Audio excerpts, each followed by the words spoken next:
রাধা শব্দের অর্থ কী এবং রাধা নামের মহিমা কী ও এই রাধারানী কেন কৃষ্ণ কলঙ্কিনী সেটাই জানবো আজকের এই ভিডিওটির মাধ্যমে। তাহলে চলুন আজকের ভিডিওটি শুরু করা যাক। রা শব্দেতে মুক্তি পায় যত ভক্তগণ, আর ধা শব্দেতে হরিপদ ছুটে যায় মন।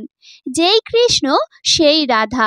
রাধা শব্দের অর্থ ব্যাখ্যায় আচার্য গর্গমুনি বলেছেন, রমায়তু রকারো সাদ্যকারস্তাদি গোপিকা ধকারো ধরয়া হি সাদ্যকারো বিরজা নদী। শ্রীকৃষ্ণস্য পরস্যপি চতুর্থ তেজস্য ভবৎ লীলাভূশ্রীচ বিরজা ততস্ত্র পত্ন এবহি সম্প্রলীনশ্চ সর্বদা রাধায়াং কুঞ্জ মন্দিরে পরিপূর্ণতমাং রাধাং তস্মাদাহুর্নিশীন। রাধাকৃষ্ণেতি হে গেপ যে জপন্তি পুনঃ পুনঃ চতুষ্পাদার্থ কিং তেষাং সাক্ষাৎ কৃষ্ণহপি লভ্যতে। অর্থাৎ মহামুনি গর্গ বলেন, রকার অর্থে রমা, আকার অর্থে আদিগোপী, ধকার অর্থে ধরা, আকার অর্থে বিরজা নদী। ইহা পরাৎপর শ্রীকৃষ্ণের চারি প্রকার তেজ হইতে উৎপন্ন। লীলা, ভূ, শ্রী ও বিরজা এই চারটি শ্রীকৃষ্ণ পত্নী। এইসব কুঞ্জ মন্দিরের রাধা দেহে সংলীন হয়, এজন্য মনীষীগণ রাধাকে পরিপূর্ণতম বলেন। হে গোপ, যাহারা রাধা কৃষ্ণ ইহা পুনঃ পুনঃ জপ করেন, চতুর্বর্গ সিদ্ধির কথা আর কি বলিব, সাক্ষাৎ কৃষ্ণও তাদের লভ্য হন। আবার রাধা নামের মহিমা বর্ণনা করতে গিয়ে শ্রীমদ্ ভাগবতে মহাত্মা সুখদেবজি মৌন হয়ে বলেন, সেই রাধা নামের মহিমা এই মায়ার সংসারের শরীরধারী জীব কিভাবে বর্ণনা করতে পারবেন। কৃষ্ণ যদি শরীর হয়, রাধা হলো সেই শরীরের প্রাণ। কৃষ্ণ যদি বাঁশি হয়, রাধা হলো সেই বাঁশির সুর। কৃষ্ণ যদি গিরিধারী হন, তবে রাধা হলেন জগধারী। কৃষ্ণ যদি মনমোহন হন, রাধা হলেন অতি সুন্দরী মনমোহিনী। কৃষ্ণ যদি শক্তি হয়, তবে রাধা হলো ভক্তি। কৃষ্ণ যদি প্রেম হয়, রাধা হলো অভিব্যক্তি। কৃষ্ণ যদি কর্ম হয়, তবে রাধা হলো যশ। কৃষ্ণ যদি ফল হয়, তবে রাধা হলো সেই ফলের রস। কৃষ্ণ যদি পালনহার হন, তবে রাধা হলেন সৃজনহার। কৃষ্ণ যদি জগৎরূপ হন, তবে রাধা হলেন জগতের আধার। কৃষ্ণ যদি করুণা সিন্ধু হন, তবে রাধা হলেন কৃপা সিন্ধু। কৃষ্ণ যদি লীলাধর হন, তবে রাধা হলেন তার কেন্দ্রবিন্দু। কৃষ্ণ যদি চন্দ্র হয়, তবে রাধা হলেন শীতলতা। কৃষ্ণ যদি জল হয়, তবে রাধারানী হলেন সেই জলের নির্মলতা। বিনা রাধায় না তো বাধা অতিক্রম করা যায়, আর না জীবনধারা কৃষ্ণময় হয়। শ্রী রাধা কিশোরীজিই একমাত্র কল্যাণকারী। সেজন্য তো বৃন্দাবনের সবাই এক ডাকে বলেন, রাধে রাধে। রাধা অষ্টমী হল কৃষ্ণের সর্বাধিক প্রিয়, যিনি তার আবির্ভাব দিবস। কৃষ্ণ কোটি কন্দর্পের চেয়েও মোহনীয়। সবাই তার অন্বেষণ করেন, কিন্তু তিনি রাধারানীর অন্বেষণ করেন। তিনি রাধারানীর সৌন্দর্যে পুলক অনুভব করেন। লীলা বিস্তারের জন্য কৃষ্ণ নিজেকে দুই স্বরূপে প্রকাশ করেন, এবং তার আনন্দময় শক্তি অর্থাৎ আহ্লাদিনী শক্তি হলেন রাধারানী। তিনি মহাভাবের মূর্ত বিগ্রহ। তিনি সর্বাকর্ষক কৃষ্ণেরও হৃদয় আকর্ষণে সক্ষম, এবং এই দিনটি উদযাপনের মাহাত্ম্য অপরিমেয়। এমনকি ঘন্টার পর ঘন্টা কেটে যাবে কেবল সেই মাহাত্ম্য বর্ণনা স্পর্শ করতেই। যথার্থ নিষ্ঠা এবং দৃঢ়তার সাথে রাধা অষ্টমীর পালন, শত সহস্র একাদশী উদযাপন, সকল পাবক নদীতে স্নান, মেরু পর্বতের সমান স্বর্ণদানের, এমনকি এরূপ আরও কিছুর চেয়েও শ্রেয়তর। এর মহিমা অপরিসীম। এক ভক্ত ছিলেন, তিনি পৃথিবীব্যাপী পরিভ্রমণ করতেন। তিনি খুব একটা নিষ্ঠাপরায়ণ ছিলেন না। একদিন তিনি মন্দিরে গিয়েছিলেন। অন্য সকল মাতাজিরা সেখানে মালা গাঁথা সহ অন্যান্য সেবা করছিলেন। তিনি জিজ্ঞাসা করলেন, কি উৎসব হচ্ছে আজ? বললেন, আপনি জানেন না, কাল রাধাষ্টমী। আসুন আমাদের রাধাষ্টমী উদযাপনে সহায়তা করুন। এভাবে তিনিও রাধা অষ্টমী উপলক্ষে মন্দিরে অবস্থান করে সেবায় অংশগ্রহণ করলেন। এবং অভিষেক দর্শন করলেন। বলা হয়ে থাকে এভাবেই তিনি তার অগ্রজ এবং অনুজ বংশধরেরা সর্বপাপ থেকে মুক্ত হলেন। তিনি চিন্ময় জগতে প্রত্যাবর্তন করলেন। এমনটি কারোরই ভাবা উচিত নয় যে যদি আমি রাধাষ্টমী পালন করি আমাকে আর অন্য কিছুই পালন করতে হবে না। আমরা সব কিছুই পালন করি, কিন্তু রাধা অষ্টমী বিশেষ কৃপার এক অনন্য দিন। রাধারানী কৃষ্ণের অতীব প্রিয়, তাই তার আবির্ভাব তিথি উদযাপনকারী কৃষ্ণের বিশেষ কৃপা প্রাপ্ত হবেন। রাধা অষ্টমী উদযাপন করার জন্য আপনাদের অশেষ ধন্যবাদ। হিন্দু শাস্ত্র মতে রাধা ও কৃষ্ণের একত্রে উচ্চারণকালে রাধার নাম আগে নিতে হয়, সেই কারণে রাধা কৃষ্ণ উচ্চারণ শাস্ত্রসম্মত। কৃষ্ণ রাধা উচ্চারণ করলে ব্রহ্ম হত্যার পাপ হয়। কার্তিকী পূর্ণিমার পূজা করে রাস উৎসব উপলক্ষে গোলকমণ্ডলের রাসমণ্ডলে বিষ্ণু রাসেশ্বরী পূজা করেন। এই পূজায় বিষ্ণু রাধা কবচ কণ্ঠে ও বাহুদেশে ধারণ করেন। এই সময় রাধা বিষ্ণুর পূজা করেন এবং বিষ্ণু রাধার পূজা করেন।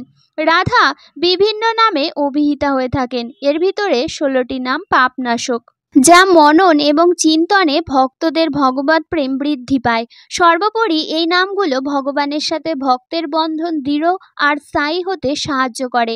এবার বিশেষ 16টি নামের সৃষ্টির কারণ ও তার বিশেষত চলুন জেনে নেওয়া যাক। রাসেশ্বরী, শ্রীকৃষ্ণকে বলা হয় রাসেশ্বর। কৃষ্ণের পত্নী অর্থে রাধাকে বলা হয় রাসেশ্বরী। রাসবাসিনী, রাসমণ্ডলে বাস করেন, তাই তিনি রাসবাসিনী। রসিকেশ্বরী, সকল রসিকা দেবী গণের ঈশ্বরী, এই অর্থে তিনি রসিকেশ্বরী। কৃষ্ণ প্রাণাধিকা, শ্রীকৃষ্ণের প্রাণাধিকা প্রেয়সী, এই অর্থে কৃষ্ণ প্রাণাধিকা। কৃষ্ণপ্রিয়া, শ্রীকৃষ্ণের অতিশয় প্রিয় নারী, এই অর্থে কৃষ্ণপ্রিয়া। এর সমার্থক শব্দ বিষ্ণুপ্রিয়া। কৃষ্ণ স্বরূপিণী, অবলীলাক্রমে কৃষ্ণের বিধান সম্পন্ন করতে পারেন বলে তিনি কৃষ্ণ স্বরূপিণী। বাম অংশ সম্ভূতা, শ্রী বিষ্ণুর বাম পার্শ্ব থেকে উৎপন্ন হন, এই অর্থে বাম অংশ সম্ভূতা। পরমানন্দ রূপিণী, রাধা স্বয়ং মূর্তিমতী পরমানন্দ রাশি এবং পরমানন্দ রূপে বিরাজ করেন, এই অর্থে পরমানন্দ রূপিণী। কৃষ্ণা, কৃষ্ণ শব্দের অর্থ মোক্ষ বা মুক্তি। এর সাথে মধ্যাহ্নয়ের অর্থ উৎকৃষ্ট। এর সাথে দানবোধক আধ্বনি যুক্ত হয়ে কৃষ্ণা শব্দের সৃষ্টি। সব মিলিয়ে কৃষ্ণা শব্দের অর্থ দাঁড়ায় যিনি উৎকৃষ্টতর মুক্তি প্রদান করেন। বৃন্দাবনী, বৃন্দাবনে সম্পূর্ণ রূপে বিরাজিতা, এই অর্থে তিনি বৃন্দাবনী। বৃন্দা, বৃন্দা শব্দের অর্থ সখী। আছে অর্থে আ মিলে তৈরি হয় বৃন্দা শব্দ। বৃন্দাবনে তার লোমকূপ থেকে উৎপন্ন সকল সখী সহ বিরাজিত ছিলেন, তাই তার নাম বৃন্দা। বৃন্দাবন বিনোদিনী, বৃন্দাবনে বিনোদ বা আনন্দ রূপে বিরাজ করেন, এই অর্থে তিনি বৃন্দাবন বিনোদিনী। চন্দ্রাবলী, রাধার মুখমণ্ডল ও নখ চাঁদের মতো, তাই তিনি চন্দ্রাবলী। চন্দ্রকান্তা, রাধার কান্তা বা মুখমণ্ডল সবসময় চাঁদের তুল্য, তাই তিনি চন্দ্রকান্তা। শতচন্দ্রা নিভা বর্ণনা, তার মুখমণ্ডল সর্বদা শতচন্দ্রের প্রভা বিদ্যমান থাকে, তাই তিনি শতচন্দ্রা নিভাবনা। শ্রী রাধা, শ্রী অর্থে লক্ষ্মী, সুন্দর, সৌন্দর্য ইত্যাদি, আর রা অর্থে সৃষ্ট, সাথে ধা আছে, পূজার নিমিত্তে ধামবান, অর্থাৎ যে সৌন্দর্যের পূজারী সৃষ্টি হয়েই পুষ্প সংগ্রহ করত শ্রীকৃষ্ণের পূজার বা সেবার জন্য দ্রুত ধাবমান হন, তিনি শ্রীরাধা। সম্পূর্ণ হলো আমাদের রাই বিলাসিনীর বিশেষ বিশেষ 16 নামের কিঞ্চিত কথন। ভক্তরা এই ষোড়শ নামের দ্বারা ভক্তির ডোরে চঞ্চল ননীচোরা রাধারমন বা রাধিকারমন ভক্তবাঞ্ছা কল্পতরুকে একান্ত আপনার করে হৃদয় ধারণ করে এবং জন্ম জন্মান্তরের বন্ধন থেকে মুক্ত বা মোক্ষ লাভ করে থাকেন। চলুন এবার জেনে নেওয়া যাক রাধাকে সবাই কেন কৃষ্ণ কলঙ্কিনী বলে। একদিন কৃষ্ণ রাধাকে বলল, রাধে, তোমাকে সবাই কৃষ্ণ কলঙ্কিনী বলে, তুমি প্রতিবাদ করতে পারো না? রাধা বলল, যদি লোকে আমাকে শুধু কলঙ্কিনী বলতো তাহলে আমি প্রতিবাদ করতাম, কিন্তু আমাকে সবাই কৃষ্ণ কলঙ্কিনী বলে ডাকে, তাই প্রতিবাদ করি না। কারণ যতবার আমায় কৃষ্ণ কলঙ্কিনী বলে ততবার আমি তোমার কৃষ্ণ নামটি শুনতে পাই, কলঙ্কিনী শব্দটা শুনতে পাই না। সত্যিই তো, যে হৃদয় লজ্জায় আবৃত সে হৃদয়ে প্রিয়তমের স্থান কোথায়? বৃন্দাবনের নিধুবনে রাধাকে কৃষ্ণ বলল, রাধে, তোমাকে আমি অনেক কষ্ট দিয়েছি, কাঁদিয়েছি, তবু তুমি আমাকে অনেক ভালোবাসো। তুমি হলে আমার প্রেমের গুরু। তোমার এই প্রেমের ঋণ এই জন্মে পরিশোধ করতে আমি পারবো না। আগত কলিযুগে তোমার হৃদয়ে আর আমার শরীর নিয়ে জন্ম নেব, আর তোমার প্রেমের ঋণ শোধ করে দেব। তাই কলিযুগে গোবিন্দের গৌ আর রাধার রা নিয়ে গৌরা রূপে জন্মগ্রহণ করলেন। তিনি জীবের মুক্তির জন্য নিয়ে এলেন হরিনাম। দুটি বাহু ঊর্ধ্বমুখে প্রসারিত করে হরিনাম প্রচার করলেন।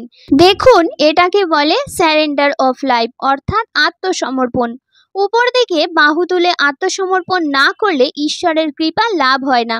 নবদ্বীপ মায়াপুর গেলেই বুঝতে পারবেন, এইভাবেই আত্মসমর্পণ করেছিল বৃন্দাবনের গোপীরা। তারা যমুনায় বিবশনা হয়ে জলকেলি করছিল। এদিকে গোবিন্দ তাদের বসনগুলি চুরি করে গাছের ডালে ঝুলিয়ে দিল। গোপীরা একটু পরে দেখলো তাদের বসনগুলি গোবিন্দ নিয়ে রেখেছে। তারা তখন এক হাতে লজ্জা নিবারণ করছে আর এক হাতে গোবিন্দকে বসন চাইছে। গোবিন্দ বললেন, এসে বসনগুলো নিয়ে যাও। গোপীরা বলল, দেখছো না আমরা বিবশনা হয়ে আছি, কি করে যাব? গোবিন্দ বললেন, যেভাবে জলে নেমেছো সেভাবে এসো। সখীরা বলল, নির্লজ্জ বেহায়া, আরে তখন কেউ ছিল না। গোবিন্দ বললেন, তোমরা আমাকে হাসালে, আমি আবার কোথায় নেই? আমি আকাশে বাতাসে জলে স্থলে সব জায়গায় আছি। যদি বসনগুলি পেতে চাও তাহলে দুহাত তুলে আমার কাছে চাও, কারণ এক হাতে কিছু দিতেও নেই আর নিতেও নেই। গোপীরা দুহাত তুলে সমর্পণ করল। এবার ফিরে যায় নবদ্বীপে। গৌরাঙ্গ মহাপ্রভু কাটোয়ার কেশভারতীর কাছে দীক্ষা নেন। দুই মাতাল জগাই আর মাধাইকে উদ্ধার করেন। তারপর হা কৃষ্ণ বলতে বলতে কৃষ্ণ নামে বিভোর হয়ে, কৃষ্ণ নামে আত্মহারা হয়ে নগ্ন পায়ে ছুটে চললেন নীলাচলে। যখন তার মধ্যে রাধাভাব জাগে তখন কৃষ্ণ কৃষ্ণ বলে বিভোর হয়ে যান, আর যখন তার মধ্যে কৃষ্ণভাব জাগে তখন তিনি রাধা নামে বিভোর হয়ে যান। তার পেছনে ছুটে চলেছে অসংখ্য ভক্ত। পুরী থেকে দাক্ষিণাত্যে এবং দাক্ষিণাত্য থেকে ফিরে পুরীতে, পুরী থেকে মথুরা বৃন্দাবন, বৃন্দাবনে প্রবেশ করে দাপরের লীলা মনে পড়ে গেল। তারপর কাশী প্রয়াগ ত্রিবেণী নগ্ন পদব্রজে পরিভ্রমণ করে নাম বিলিয়ে দিলেন। নামের মহিমা না থাকলে এটা কি সম্ভব?